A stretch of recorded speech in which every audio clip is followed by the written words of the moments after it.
Hello again and welcome to our date of coffee at the Bush Bar on Armed Forces Radio 107.7 FM Abuja. I am Ilemi Okoka.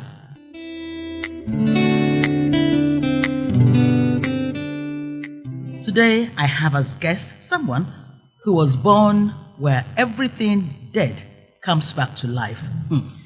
We'll want to know where that is. She is currently the Chief Executive Officer of GIA Multimedia Services Limited. She'd worked with Citibank, CNN International London, National Health Service UK, Union Bank, and other places. She was appointed Youth Leader Representative in 2003 from university to assist the administration of Chief Olusegun Obasanjo in drafting the Youth Policy Development Program. She advised the British government on Brexit. She will tell us more about Brexit. She's an author, she's a music artist. She recently received the UN Peace Ambassador Award and PhD in Administration, as in decision making, and many more awards she'll be talking about during the course of the program. So let's welcome to the coffee table Ambassador Amalaonye Josephine Kachikwu. Thank you so much. Thanks for joining us. It's been quite a while. What have you been up to? I read in your bio that you were born where everything dead comes back to life. Where is that? You would notice that period of March and April, that season, it's a period where all the plants come back to life. Okay. We have a Hamatan, but spring is within that period. And so all the plants come back to life.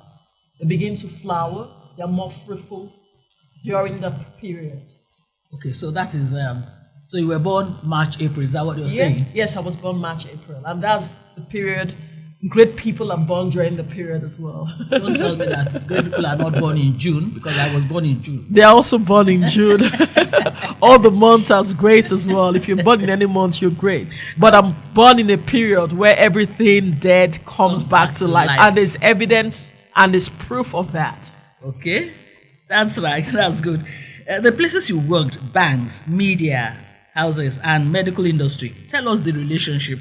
Okay, I worked in the bank. I started off with Citibank in London. I worked in Citibank South Africa as well. And I also worked with Union Bank as well, Union Bank. I started off, I was a credit analyst at Union Bank and also business development as well. I also worked at an insurance corporation in London, MetLife, formerly called American Life Insurance Corporation. I also worked in RFR Professionals and currently GIA Multimedia Services Limited. So what is the relationship between banks and the NHS? What is the relationship between health and what?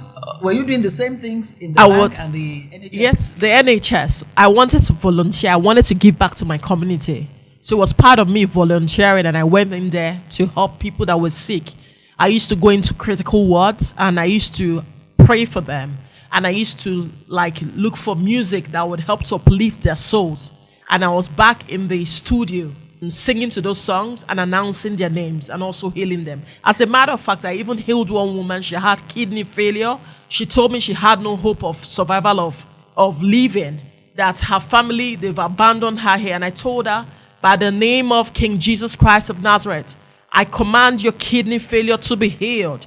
And later, she told me she won't be released from the hospital, NHS Barnet. She won't be released that December. But when I came back again, I noticed the woman was discharged and that prayer had been answered. So that was what you did with NHS. You went to encourage people, pray for them. Yes, it wasn't as if you were a nurse. No, I was not a nurse. I'm not a nurse. I thought you went into banking as a financial expert, then you became a nurse. No. Okay. Tell us about Brexit. What you had to do with Brexit. Okay, good. Brexit is about the United Kingdom leaving the European Union. Yes. You know, the European Union is a bloc of about 28 countries thereabout. So UK wanted to leave. It was like a divorce. They wanted to leave the European Union. Yes. It's a trade agreement between them as well. They trade within these blocks. So they wanted to exit. So what I did was to advise. I sent the 28-page musings to the Prime Minister of England advising on Brexit, business analytics, the terms of negotiation, looking at the revenue and the cost associated with the divorce, as well as drawing in on different disciplines, biology, physics, to understand why Brexit is important at that point in time, and also the conclusion. Okay, so did government take your advice? Yes, they did take my advice. What part of the 28 page you said? 28-page Music? Musings. Okay. So what part of the 28-page musing did they take? And did it work? The part they took was that leaving the European Union should not be so costly. They shouldn't pay so much money to leave the European Union. And another one is the exit, so that they can actually have a shorter trade transaction. For example, if you're trading with trade blocks, the distance can be much. But with the exit from Brexit, trading with European Union, they can trade with all the blocks. Maybe they can trade with Canada, Nigeria, and other nations. It's shorter. It's a shorter trade, and people also that have similar goods and services with them on the same standard, they can trade and exchange with them. So do you still have anything to do with Britain? Are you still advising? Or have they called on you to, if they took that advice, they should remember to call you? Well, I've not advised them on anything further. I'm now in Nigeria. Anywhere you are, they can call on you now. If they felt what you did before was okay, then they could still call you back. Okay, let's come back home. What informed the Obasanjo administration to invite you to draft a policy? I'm sure you didn't draft the policy alone. You did with other people. What was the policy about? And did it make any impact on the youth? Is it still being implemented? Well, Obasanjo during the period was about 2003 or 2004. Yes, 2003. And so I was the best student in my university. So they appointed me as a representative to go to Abuja. So I left from Benin Okada to Abuja with my assistants. And I went to help with the drafting of the youth policy document. The youth policy document is a guidance on how the youths they can get involved with the economy.